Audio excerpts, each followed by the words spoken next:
Hello, Mock and Patched. I'm your host, Paul James. Today I'm joined by Matto Phillips. How's things, mate? Good, as usual. Has your most anticipated games of 2025 been flipped on its head with what we've seen in the Uh, last couple of days? no, just when you thought like, oh, there's not going to be that many games coming out in 2025. I don't know who thought that, Hey, but here, I know I didn't. Not to my mind, like games I wanted to play next year, yeah, okay, fair. and then a whole heap.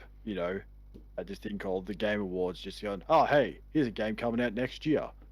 Here's some more and more and more. That's not GTA 6. I was like, oh, great. Just what I need is more games Yeah, it's to pretty full on. try and just tick off the list for next year. But hey, I'm surprised. It was a big show, and I guess like we're not going to talk through every single game that was kind of shown off or revealed or discussed or anything like that, because by my account, and we put together an article on the Player 2 website, myself and Jess kind of talking about every single game announcement that was there. We've got 58 different games that are there, let alone then some of the awards and the performances and all those sorts of things, but across pre-show and post-show. It was a lot. There was a lot of stuff. So we're not going to talk about every single thing that we saw. We've kind of each narrowed down like a 5 favorite moments from the Game Awards 2024, but at a top level. What do you think of the show overall? Well, I didn't actually watch Oh, you've just the seen the show. announcements. I've just seen the trailers and all that. But usually you get a fair idea of what the Game Awards was like if you just go to Twitter, because if it was bad, you'll hear about it. For example, last year, what happened with the Yeah. whole wrap it up, and then Jeff, after, it was quite funny.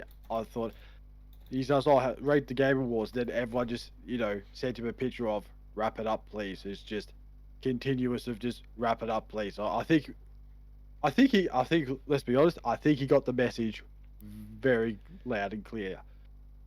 Yeah, because The whole he's put out his how would you grade the Game Awards this year, and based on no, it's the final results now, so it's shut down.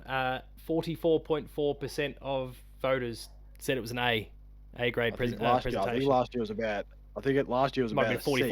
44% D, yeah. Yeah, well, it wasn't great. 28.9% B, and then yeah, so about roughly 25% of the audience, 26% of the audience has said it was C or lower, but the majority overwhelmingly positive, which is good. And he's to your point, he's kind of clearly heard the feedback a little bit. It was the show's 10th anniversary, so there was a little bit of extra TLC he gave it in that regard. And it kind of helps when you have some pretty big games to show on the announcement side as well. Because I think the final winners of some different categories will be controversial. Though it's nice to see, maybe you can get it out of the way now. It's nice to see that Elden Ring didn't win Game of the Year, despite all the drama beforehand. Yes, Elden Ring and Black Myth Wukong. Yeah. In fact, I think Black Myth was maybe the only win for Black Myth was the fan vote Best thing, action. which one best action as well. And I saw stuff ahead of the game went okay. I thought there were, we talked about this last week. There were around 123 other games that got a better rating. I would be pretty confident that there'd be 5 other games with a better rating of action. Well, again, Call of Duty Black Ops 6, Helldivers 2, Stellar Blade, and Warhammer Space Marine 40k Space Marine 2 were all up against it in that category. And all of them, going back to one of our points from last week, every single one of those were reviewed better. What?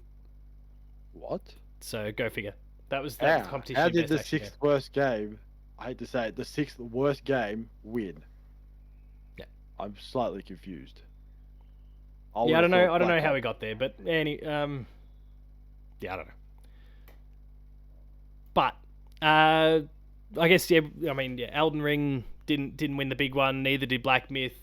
There was, I think, for the most part, a lot of other awards kind of went as expected. Maybe Astro winning Game of the Year was a bit of a surprise. Not outrageous, but a bit of a surprise, I would have thought. Would you agree?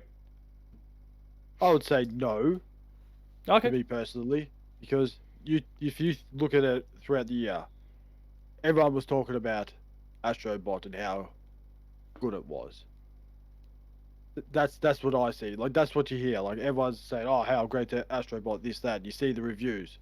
pretty damn high. The reviews are. We're not comparing it to Black Myth. We know. No, we don't need to worry about Black Myth. We don't need to compare about that. You could probably say maybe Rebirth could have been a possibility as well. Yeah. I wouldn't say. I thought like Rebirth and Metaphor were kind of the front Elden runners. Ring, no. Black Myth, no. Balatro, you would probably say no. Yeah. Even though it's in there, and the other one. Yeah, I thought it was one. kind of Metaphor or Final Fantasy, the one because the review scores were kind of right up there thereabouts. And keep in mind, it's 90% judges. Yeah, I would have thought that it be Final Fantasy or Metaphor, and then from there, a bit of a. I mean, yeah, I guess there's to your point. There's been a lot of love for Astro specifically from critics, but I just kind of felt that at the end of it, you might have then gotten some that go, look, it's a brilliant game for what it is, but it's a platformer, or but this, or but that. Then you can say the same about It Takes Two back in the day. That's true, also... true. There is precedence. Yeah, good one. And personally, I don't think either of us feel that way. Like Astrobot's amazing, and it's for me, it's one of the best games of the year. Totally deserved to be in the top 6.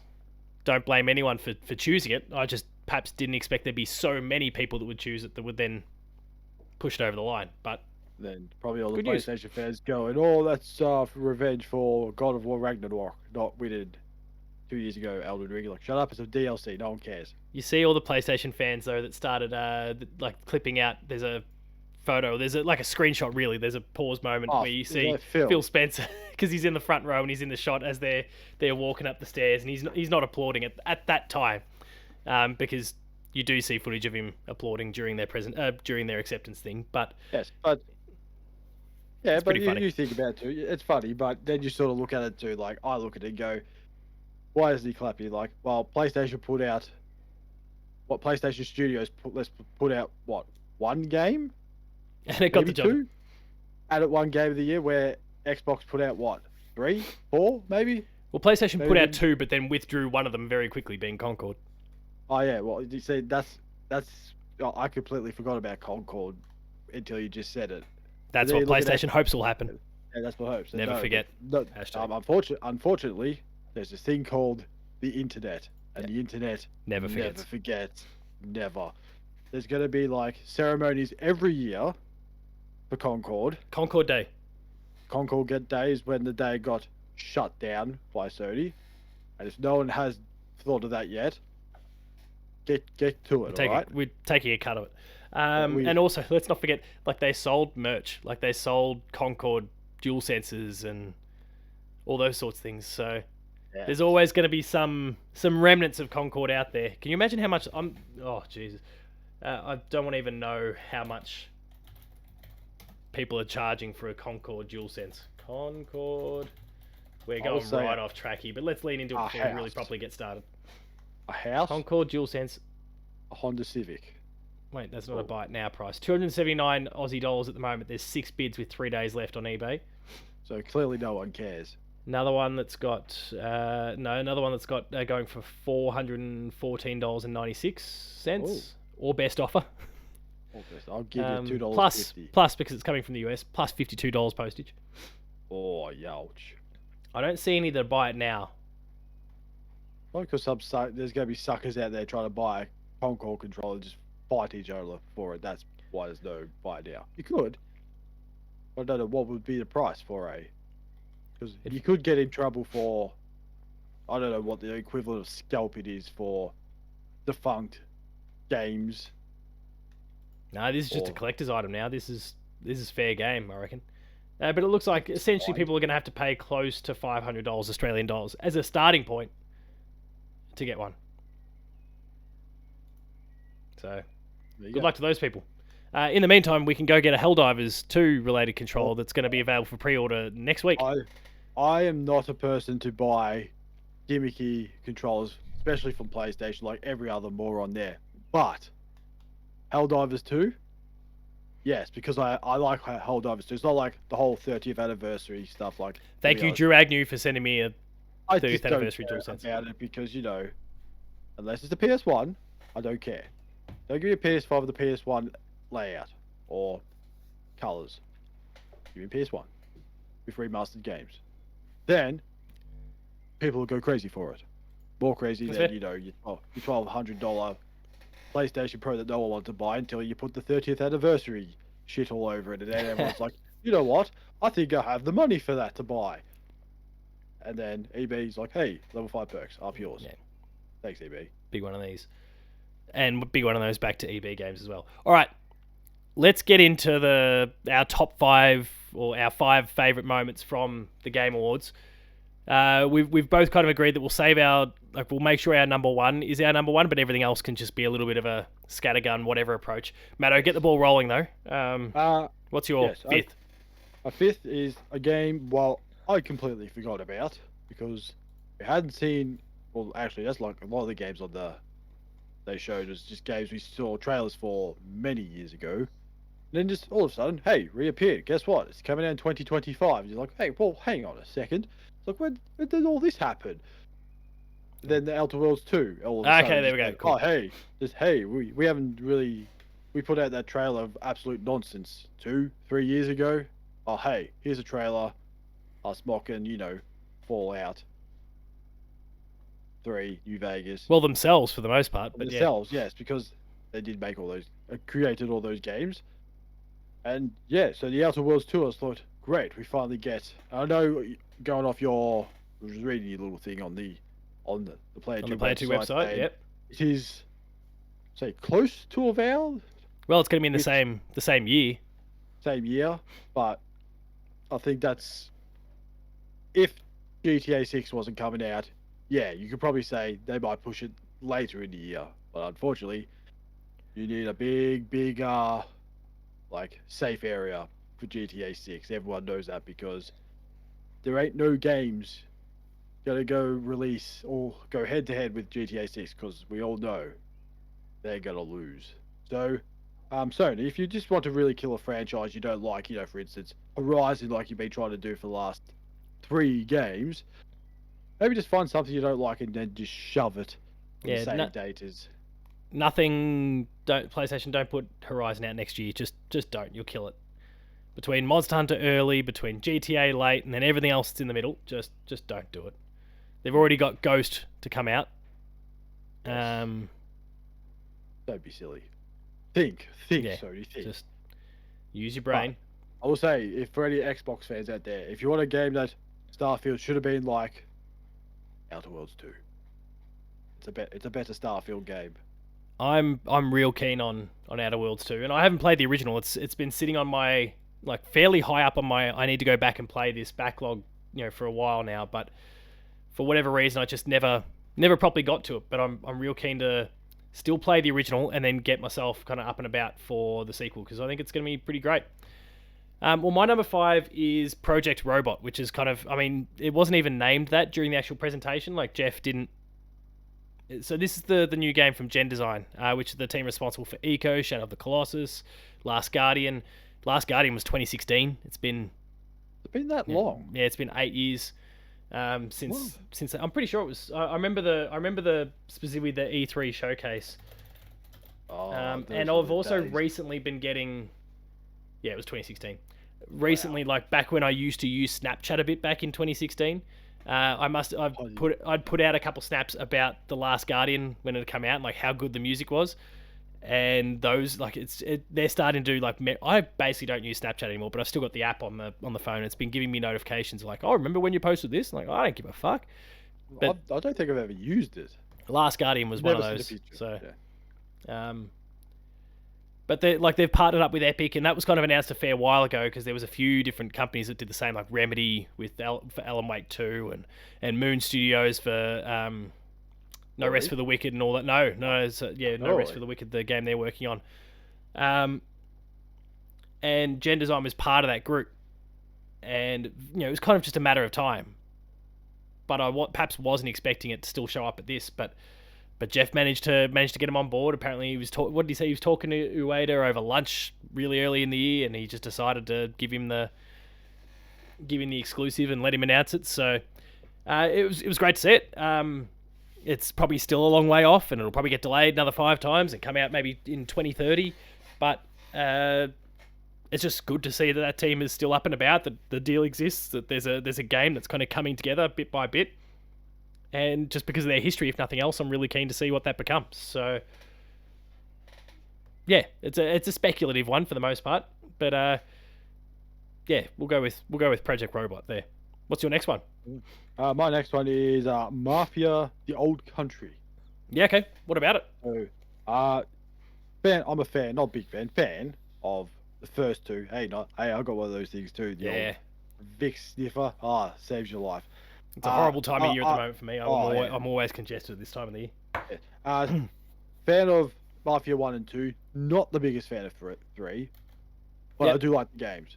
And going back to the old country, so I'm guessing we're going to Italy. I could be being very stereotypical here and just saying, hey, it's Italy, Mafia, Italians, this, that.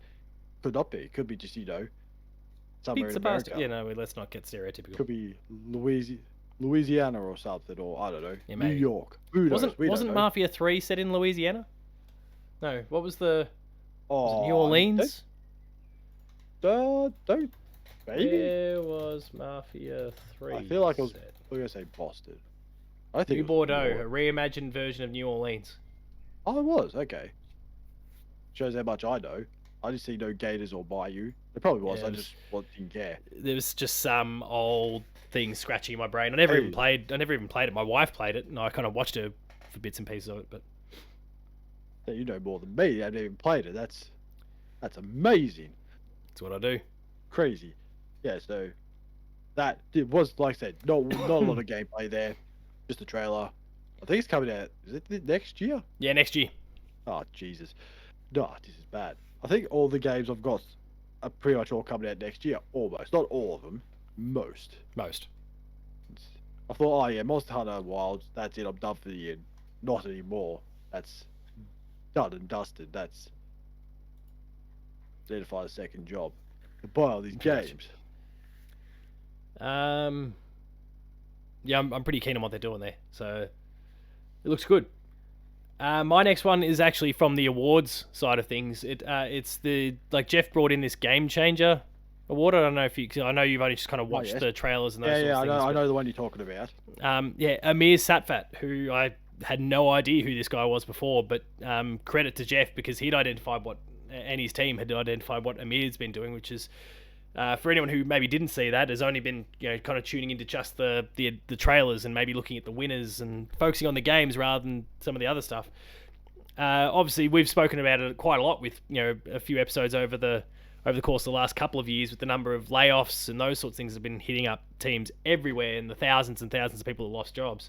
Well, he's managed to help about 3,000 odd people get a job in the industry just because he's been compiling, mostly just a lot of admin work, but he's just been compiling job opportunities and making sure this very public-facing platform is out there for people to go and see where the jobs are at and then go and apply for them and get themselves hired. And it was great that in the little trailer thing that Jeff and the team had cut together, there was a few kind of testimonials, I guess, and people specifically thanking him. Like, without Amir, I wouldn't have gotten a job at blah, blah, blah. And, and obviously these things are important for people because, if nothing else, they love making games, but also they need the money. So Amir's done something extraordinary. And so the fact that Jeff did that, and that was kind of coupled with the fact that he himself acknowledged through some of his speeches over the course of the night that the industry's in a pretty shitty spot right now and jobs are difficult and all those sorts of things. And then to kind of shine the light on Amir and what he'd done, and for Amir to get up and speak so well for a guy who clearly doesn't do a lot of public speaking, probably. It was awesome. It was really well done. So it was kind of one of those nice, heartwarming moments more than anything else. Yeah. It's also quite interesting that Jeff's finally, acknowledged loss of jobs after his debacle of, hey, here's an AI that goes out, smells and I think, Jeff, what are you doing? Like, come on, Jeff. I think that was, again, like the whole wrap it up please was just, Jeff, what are you doing? Like, you can't just acknowledge like, oh, hey, it's bad. Like, I don't know when that was. I don't know if that was the Microsoft. No, it was last year. Yeah. Something else. I can't remember what it was, but yeah. Same thing. Oh, do you mean the AI thing specifically? The AI thing. I did because I think around Might have that been time after some of the Insomniac job. layoffs or I can't something, remember. maybe? Like there was job somewhere. I don't know who, if it was Microsoft or another big developer somewhere, and he just went out and tweeted out that, and everyone just went, "Jeff, are you for real?" So someone said, "Can someone take Jeff's phone off him, please?" And all this stuff. And then I think he did something else after that too. Another layoff. Don't know who it was. Same thing, not AI stuff, but something just utterly pointless. And again, everyone's just going, "Take Jeff's phone off him, please." And look, I'm sure in a few of these cases, it was probably stuff that he had scheduled. That too, but it It wasn't was the greatest unfortunate of timing. timing too. Yes. So yeah, I think the whole thing that they did around the jobs, but then specifically Amir was brilliant. So that's my number 4. Matto. Right. My number 3, another game coming out next year. We only saw a trailer for it about a month ago, maybe 2, and all of a sudden, hey, here's a release date next year sometime. Borderlands 4. Oh yeah, Just out of nowhere, it's just like heard nothing for years. They got purchased or repurchased by, was it 2K? yeah. Or 2K's. Take-Two, It was or weird. Take-Two. 2K owned the license, but they didn't Yeah, own what's the Gearbox. name, Gearbox. But now they've taken Gearbox away. And it's going to be, I find it quite funny because Embracer Group sold them for a lot less than what they brought them for. I will also laugh if Borderlands 4 sells a shitload of copies and makes Embracer Group look like a bunch of dickheads. Well, I didn't realize, but Borderlands 3, despite the fact that it is one of the poorer, well, it's the It's I not don't the know if it's the great. It's worst, not the but horror. I think story wise, I don't think it's the greatest. yeah, no, the 2 streamer antagonists weren't great, but No, it's certainly one of the poorer games in the franchise. But it sold 18 million copies at least. I think that's, you can thank Borderlands 2 for that. Let's be honest, and Oh, absolutely. that too. But also think the movie being terrible and they having a fire sale on their games as well probably also helped. Oh, maybe to a degree. I mean, Not to a degree, but the game came out in, yeah, what, 2019? So yeah. Oh wow, that long ago? Ah, shit. yeah, I don't know. I didn't realize it was that long ago. Holy moly! Or was it 2020 right before the No, new I reckon consoles? it was 2019. I think it was before COVID. I feel like. Yep, September 13, 2019. Jeez. Can't believe it was that Um, long ago. Yeah, it's kind of crazy. Wow. So I think they sold the majority of their stuff well before the movie. But look, I'm pretty keen on Borderlands 4. It hasn't made my top 5 for this because it was still kind of a known commodity, and they didn't drop an actual date. They just confirmed 2025, and that was it. 2025. And yeah, like I said, not much. Just like, oh hey, here's a new enemy. Like, right? But also Is it high Take Two. period? Go on, sorry. Yeah. No, go on. I was saying Take Two between this. You've already mentioned Mafia and GTA 6. Holy shit, that company has a year. On top, and, Borderlands is going to sell like hotcakes. GTA is going to be the best-selling game probably the next 5 years. And then you add NBA 2K on top of it. Mafia will probably still do all right. Like, it's... And just for the sake of it, top spin as well. Just Well, yeah, all their other sports stuff. Yeah, we can all add our top sports spin in stuff there. too, and- yeah, but Like yeah, that company is about to have the biggest year any They company in the video game industry has ever had, Yeah. I think. I mean, and like I said, Take Two is going to laugh at Embracer Group, going, "You idiots! Yeah. This could have been you, but no, you just, let's be safe, dumbasses." I never thought I'd say that about the Swedes. I thought they were smarter. Clearly I not. thought they were too, but Clearly here we are. not. Yes, here we are. That poor guy who was just there at the wrong place at the wrong time when Greg Miller called out Embracer Groups. Just that poor man. Poor bloke who That poor absolutely guy did just- not work for the Embracer Group. Shit. So my number 3 was Okami. Capcom had a pretty banger showcase between that popping up and Onimusha out of nowhere. They were like, and I guess they've been doing it for a little while now, but kind of diving back into the archives a little bit, restoring some old IP. Okami was one that I would never have picked was ever a chance to even potentially come back, considering it had been 2006 since the original game. I think it was 2006 thereabouts. And sure, there was a Wii remaster, all including Actually, did you ever know about the box art for Okami on the Wii? Did you ever hear about that? No, So some I don't, I penis or don't, something in there. I don't know what Capcom was thinking at the time, or why they didn't have just the original art and then slap a Wii logo and all those sort of things on top and ship it back out again. But they must have like downloaded an image from somewhere, and it had the IGN watermark on it, which is then what Yeah, I know what got it's. mass, which is then what got mass produced. So if you like Google, I don't know, Okami Wii IGN, I'm sure there'd be like some image where someone's like circled where the IGN logo is on it, because the IGN logo is on the Wii version of Okami's box art. It's ridiculous. That's not. I'll But like find they it. had the while you're searching for that, they had the original Okami on the PS2. It got ported to the Wii. There was Okami Den on the DS, but like I didn't expect this franchise to ever come back, and yet it's back. Kamiya is working with Konami again. Sorry, with Capcom again. He left years and years ago now. At this point, to kind of go do his thing with Platinum, but he's returned.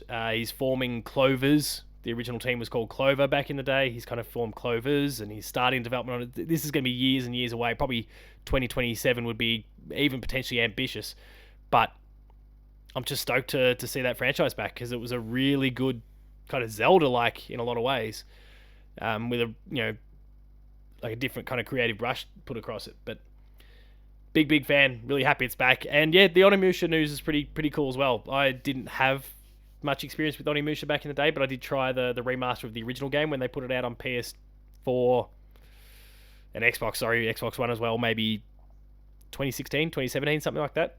But I don't know, it's good news. Capcom's just on a roll at the moment, so I've got no reason to doubt them. They don't seem to put a toe out of line. I think it's crazy that Capcom and the ones that make the Yakuza games are somehow just putting out games non-stop. I reckon I can't remember what the Yakuza developers are called, but they had two RGG games. Studio, yeah. Yeah, RGG. They had two games there as well. I'm thinking, how the hell are they all doing this? And plus, they got the pirate game coming out next year as well. Yeah. Yeah, they It's got three on the go, yeah. And Infinite Wealth came out this year. You just think that's absolutely insane. And then you look over in the American game developers. Naughty Dog hasn't made a game since 2020. Or I say Last of Us Part 2 was 2020. Yeah. And they've done, I would say nothing since. They've done remasters ever since. And then you got... Was it Well, they were working on an online game that then got cancelled, but yeah. Yeah, was it RRG, and they've put out a lot. Like Yeah. 7? Maybe there's been a lot. I can't... Yeah, they might be close to 6 or 7 games Like, since The Last of Us Part 2. Just say Like a Dragon, the Itchin one, Man Who Erased His Name, probably the The two sequel to Judgment games yeah. as well. I mean, it's crazy. The same Capcom as well. Somehow they just keep putting out a game, one or two games every year. I'm now What are going to those take an actual Japanese- look to see. What are those Japanese people doing? How are they So so since- efficient? Since 2020, which is when The Last of Us Part 2 came out. But Like a Dragon came out early 2020, so before The Last of Us Part 2. But since then, they've done Judgment Remastered, Virtua Fighter 5 Ultimate Showdown. They've done Lost Judgment, Super Monkey Ball Banana Mania, Like a Dragon Ishin, Like a Dragon Gaiden, The Man Who Erased His Name, Like a Dragon Infinite Wealth. They've put out a Super Monkey Ball Banana Rumble this year, and then they've announced from this showcase that they're doing Virtua Fighter 5. No, what? They'll do a Virtua Fighter. They didn't say No, 5. they've got a Virtua Fighter 5 Revo or something. Don't know what that is. But and then Pirate Yakuza, and then you've got the new Virtua Fighter and this Project Century game, which is clearly a Yakuza game. But like, Oh yeah. Can't say anything yet. it's insane. That's 9 to 10 games since 2020. It's crazy. Did you find that Okami watermark? No, I couldn't. I think I saw one that said 9 out of 10 IGN or whatever. Yeah, as a it's rating. 9.5 out of 10 from some publication called Play. It's just above Amaterasu's tail, or kind of sitting over the tail on the Wii box art. Yeah, if you just type Okami Wii IGN watermark, you'll see it, because people have kind of circled it and that sort of thing. It's pretty funny. But yeah, I guess the fact that the game's coming back. Jeff kind of got the orchestra to do its thing, made a really big deal about it. You could tell like he's clearly got an attachment to Okami because he was getting a bit emotional when he spoke about it before revealing it. It was one of those good moments. So really keen on that. My next two are probably relatively predictable. One that we know we've got in sync, but I'll throw it back over to you though for your number two. My number two. My number two is it's the game that's come out this year. We getting some more added on content for it. Helldivers 2. We are now getting what I would call husks to the party, and a car, which may or not already be in the game. I don't know. Like I said, I haven't played the game since April, May, so I need to get back into it and just have some fun and be an idiot and get my other teammates to hate me and do stupid shit as well and be idiots to me. That's what I want. Yeah, I'm pretty keen to go back. It was a good outcome. I was pretty stoked for all that. But I will give one honourable mention to one game, which was was it Split Fiction? Oh yeah, the Haze Light game. Yeah. Yes, and the other reason I give them an honourable mention because they talked about like, hey, there's science fiction part, here's the fantasy part, and then there's the pig part where I just laughed and where you go pigs, and then there's just sausages on a barbecue, and I thought, hey, it's quite funny. I don't really care for why there are sausages on a barbecue, but hey, it gave me a laugh. That's all I can say. I mean, it says a lot that we can't fit that game into our top fives because this Game Awards was pretty incredible. Also, I've sent you a message with the Okami box art now, so you can see it yourself, just on Messenger. My number two is what I know is your number one. It's CD Projekt Red revealing The Witcher 4. I think everyone knows what my number one will be now, and I can't hide my bias for that team, my enthusiasm for that, and also the fact that it's probably going to arrive before The Witcher 4. We know that, like, as of like 2 weeks ago, they just entered full development, so it's gonna be quite a while yet. Whereas I feel like we're probably only 18 months away from my number one pick for this. But at the same time, like, holy shit, like it's so good to see. What we kind of knew that Ciri was going to be the face of The Witcher going forward, but the way that game looked, the way that, like, they've spoken about it since, in terms of, like, she's a bit more of a blank slate. She's super early on in her kind of Witcher journey, and so you can kind of you can tell, mold her and build her character out, as opposed to Geralt, who you're kind of inheriting. He is the way he is, and you can make different decisions, but it may not necessarily jive with the way that he is. This is a Ciri that you can kind of make the way you want to. Yeah, I think it was sort of going by that trailer. Like, you look at it and go, yeah, she's early days because she's getting, like, sneak attacked by the monster to start off with in the cave. Then, she decides, I probably should drink the potion. If that was Geralt, he would have drinking the potion before he went in the cave, because that's what the pros do. And when she's still a rookie. Still a rookie. So I was like, hey, I can get around that. So you can probably obviously tell Geralt's still going to be there. Yeah, so that's already been confirmed. Yes. Doug Cockle is reassuming his role of Geralt. Will he play the role of... I forgot what the old man's name was in the Witcher. But he'd be like you're talking about like a mentor sort of role, though. Yes. I forgot what he's... Oh, man, I've played it so many times. Vesemir? No, it's not Vesemir. Vesemir. Vesemir, that's the one. Play the Vesemir role. Just don't do what happened to Vesemir. But when we first saw the look of Ciri, I was like, cool. Yeah. I'm all for it. Everyone's like, oh, this, that. I was like, oh, shut your face and go, go look at your stupid jiggly effects on Stellar Blade and piss off. Go just look at that shit. I can't believe the bullshit. Leave the good games to the good people, and you go play your garbage. Your titty sim. Let's say just Stellar Blades. Yeah, your kitty sim. Titty sim or kitty sim? I did say titty sim, but play both of them. I don't care. Whatever you can do. Go play your titty sim, your kitty sim. I don't care. Because you know why? The Witcher 4 is going to be pretty good game. You watch, it'll come out day and date with Horizon 3. You know what? You know the funny thing is, it probably will. That's not even a joke. It probably will. It's like, okay, they're probably Gorillas or Sony's there now going, right, where can we play this next Horizon game? What's the big game that we can ruin it? Witcher 4's coming out sometime. Brilliant. We'll line it up with that. Seems like a pretty big game. We could probably just ride on its coattails. No, we'll get buried by it. But Absolutely buried.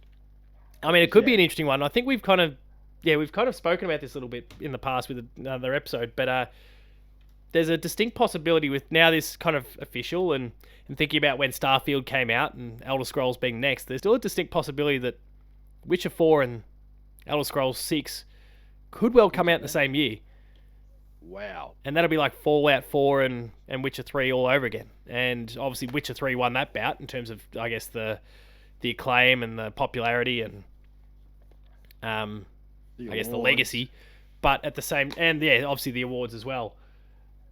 Might be a different battle altogether when it's suddenly Elder Scrolls, and you know Todd's probably learned a fair bit from what has and hasn't worked with Fallout and with Starfield,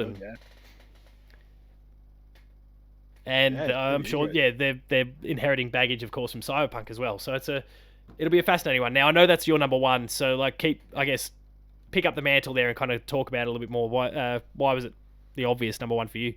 For me, because obviously you and me both. Number one game of the generation. Number one game of the generation of the last consoles. And I think you just see it and go, the feel of it just looks Witcher-esque. And then you just, like to see the whole reveal of Ciri and what sort of stage Ciri's is. So she's not tiny Ciri. And then that's like the second question you got to ask, like, how many years since? I reckon she looks like she's kind of early 20s. Early 20s, or is she early 120s? We don't know. Well, that's the mystery here. We don't know how long. So we don't know who's going to be around. Is Yennefer going to be around? Well, I guess to our point that she feels like she's still fairly inexperienced. I'd imagine, like, whatever it is, I don't think too many years have passed, though. No. The age thing is obviously a bit weird. But going by the trailer where she's getting thrown around by whatever that spider monster is. I just looked straight away and go, yeah, still a rookie. I thought, great. So we're not doing like, don't want to be a dickish about it, but we're not getting a female version of Geralt. We're getting Ciri. Yeah. As Ciri. Which is what you want. You want it to be. Which is what you want. Realistic. I don't want to copy and paste. We don't want to like a Gears of War situation from 3 to 4, where you just basically copy and paste Marcus and Dom and make it 10 times more boring. JD and don't Kate want that. And Kate's just there. Kate's the more interesting character, but gets ignored. And then in 5 they go, oh hey wait, Kate's the more interesting character. Let's swap it. And it's much better. But we're not talking about Gears of War because. But that said, I think in time she will become Geralt. Like she'll have that skill set. But it's nice that we're kind of picking her up at close enough to square one where she's still learning the ropes. But you know, this is meant to be kind of the start of another trilogy. So in time we'll see that ultra proficient Ciri just like Geralt. It also goes good to see what it's going to be called besides The Witcher 4. What is the fancy name? There'll have to be a subtitle at some point, you'd imagine. What is the fancy name? And some gameplay. Like, I don't think it's still, I reckon, another 3-4 years. If you go back to The Witcher 3 when it first got shown, it's like 2013? Game came out 2015, but times are a little different now. You don't get games. You see a trailer, you would probably think, only a cinematic trailer, we should say. You probably think, still another 3 to 4 years off. But they might I'd imagine 2028. Or they might surprise us and go, hey, surprise. Here it is next year. Like, hang on, don't do this to me. No, I don't think that'll be not for this one. No. Not when, thankfully, because they're such a transparent company. They've basically already said, we only just entered full development. It was only like a month or so ago that they kind of announced it. And then he also say too that Cyberpunk is finally, they're no longer working on Cyberpunk, I should say. That's officially done after many years of fixing up the game. So it's just full production on The Witcher 4. Nothing else. I don't want to hear nothing else until there is a gameplay trailer. So this was so back in March, they had their end of financial year, the end of fiscal year presentation. They spoke about kind of the development teams and what they're being engaged in, at the time, out of 627 developers, 17 of them were still working on Cyberpunk 2077. 47 were working on Project Orion, which, if I remember, because they like it got kind of translated somewhere along. I think that's like the Witcher remake, the original Witcher remake that was supposed to be going on. Oh, did they? Yeah, but even that was kind of outsourced. So I think it's kind of the team that's just working with the external developer. 37 for Sirius, which I think was something cyberpunk, like the future of cyberpunk. There's Hadar as well that had 20 people working on it. 95 is kind of the shared services. That's stuff across all games, QA, all that sort of thing. But 403 of the 627 were working on Polaris, which was, of course, that's Witcher 4. So now that number's improved. That was 64% of the team. Now it's basically like 90% of the team, is my understanding. So they'll be able to accelerate a bit, but I think it's still going to be 2 years at the absolute earliest. Late 2027, I feel like would be the earliest we see it. But I can deal. I can too. I'm happy to wait. I'm not phased. I am not phased at all. We know it's getting made. We've seen Siri. That's it. That's all I care about. That's all we need. That's all I need. Yeah, that's all I need. We've got. The full scale production. Sorry, was 2 weeks ago. Oh, okay. So it's just all hands on deck now. So now they're all hands on deck, pretty much. Well, they're out of pre-production, yeah. So we'll see how that ends up. Well, I guess that then bounces back to me for my number one, which I think most people would have predicted going into this that it was like Witcher and this other one were going to be my number 1 and 2. But Intergalactic, the Heretic Prophet. Now, I don't love the name. It's not a great name. The Heretic Prophet is not a bad subtitle, but the Intergalactic one makes it a bit too long-winded. I think it needed to be a shorter, sharper main title, so the longer subtitle doesn't drag the thing out too much more. But just call it Intergalactic or something. I don't know what the Heretic Prophet part. Well, no, I think like that's almost like your subtitle. It's like Uncharted, Drake's Fortune, Uncharted 2, Among Thieves, yeah, Uncharted 3. Like, I think that's what they're going for. Like, the Heretic Prophet is the subtitle part of it, but Intergalactic is such a lengthy name, and it's kind of vague in some ways as well. Like, okay, it's in space. Yeah, no, it's not creative. It's like it's in space, and hey, guess what? Our aircraft's a Porsche. They're like, okay, great. I don't know why you need to have a Porsche aircraft or advertise that crap. That sort of stuff I think just comes from Naughty Dog being, if not the number 1 developer in the business these days, like in the top couple. And I think with the success of The Last of Us show, now everyone's just kind of paying attention to what Neil Druckmann and that team can do, and specifically Neil, I think, because he's across both the TV and the game side of things. So between like the character whose name escapes me now, but the Adidas shoes as well. Oh, really? Like I didn't see the Adidas shoes. The Adidas shoes, the Porsche space thing. Yeah, you got I forgot what his name is. Kumail? No. Kunal? I'm trying to be racist here. It starts with Kumail Nanjiani. Yes, who's pretty much in everything these days. He's such a good actor. He is a good actor. I'm not gonna lie. He was a character from Silicon Valley and a whole bunch of other stuff. But I think.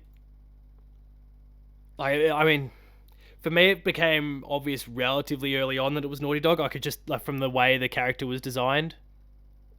And there'd been rumors as well, so I was kind of bracing myself for Naughty Dog.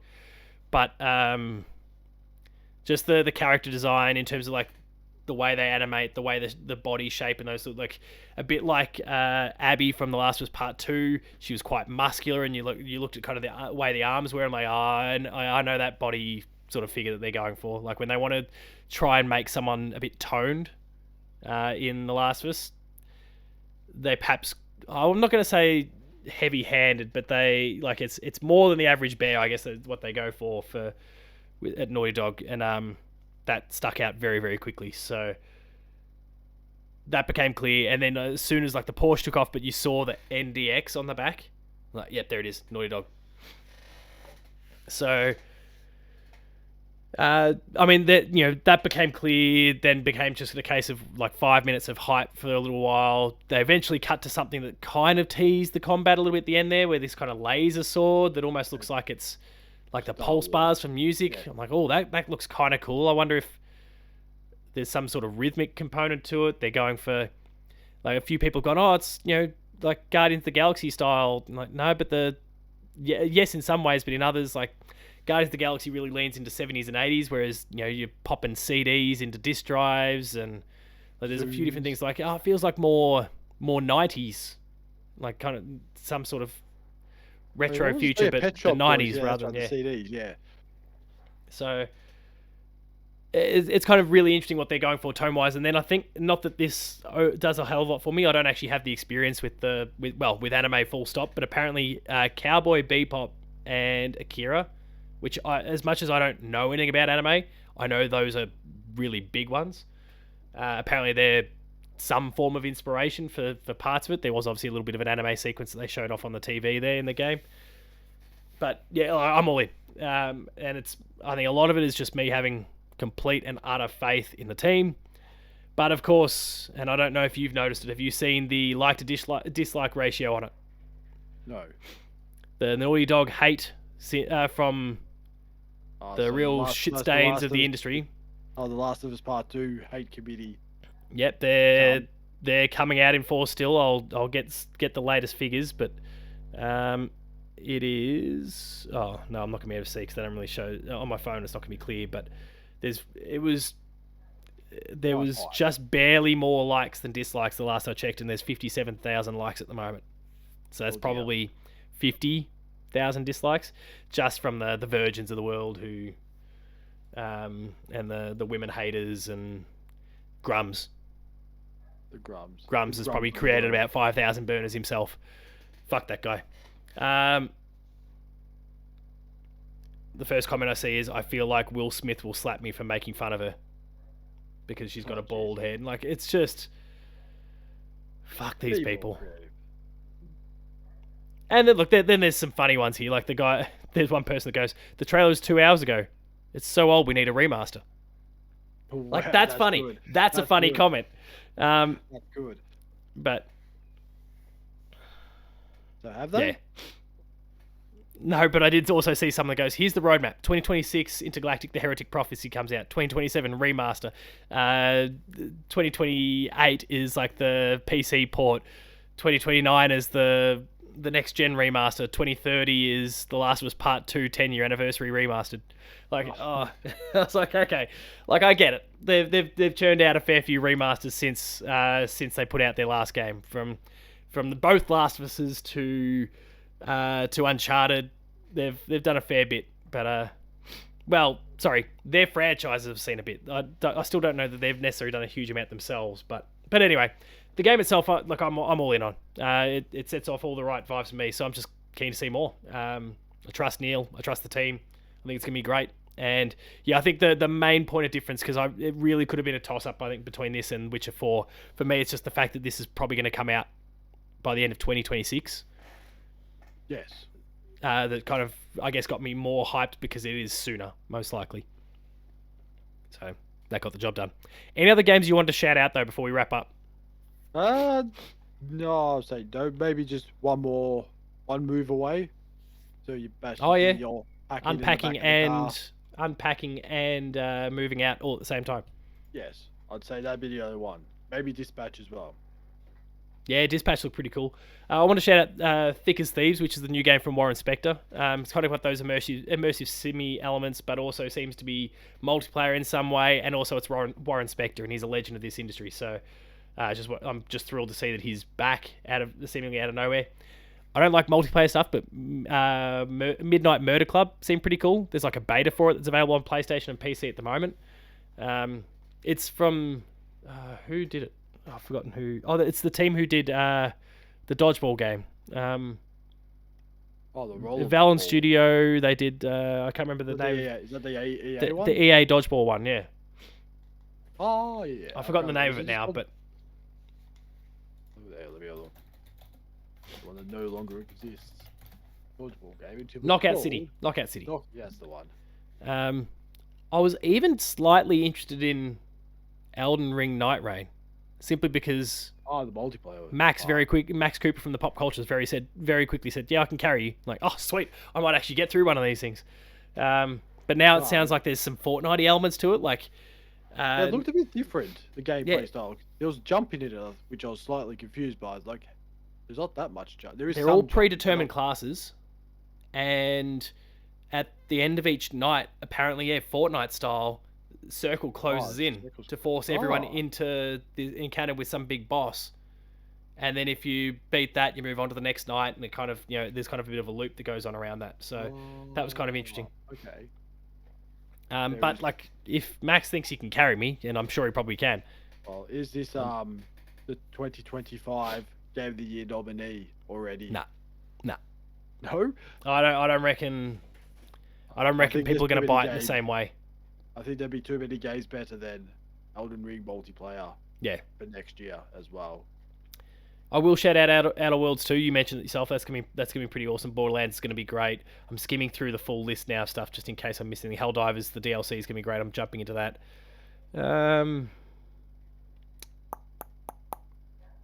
You obviously touched on whatchamacallit from fuck the Oscars. Fuck the Oscars. Joseph Fares, Haze Light. Everything but the game's name is coming to me.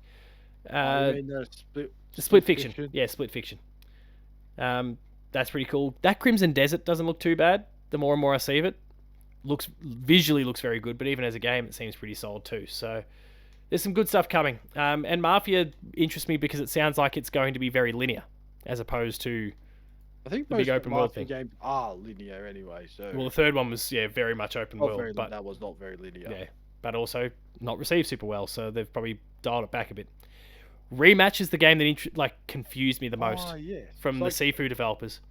Slow Clap. I'm trying to think what it is. Is that it's a soccer game?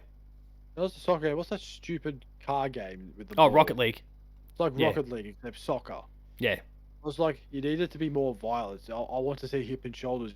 So that wraps up this episode. We've had a few technical issues, but thankfully we got through all of the key subjects. Anyway, final thoughts on the Game Awards?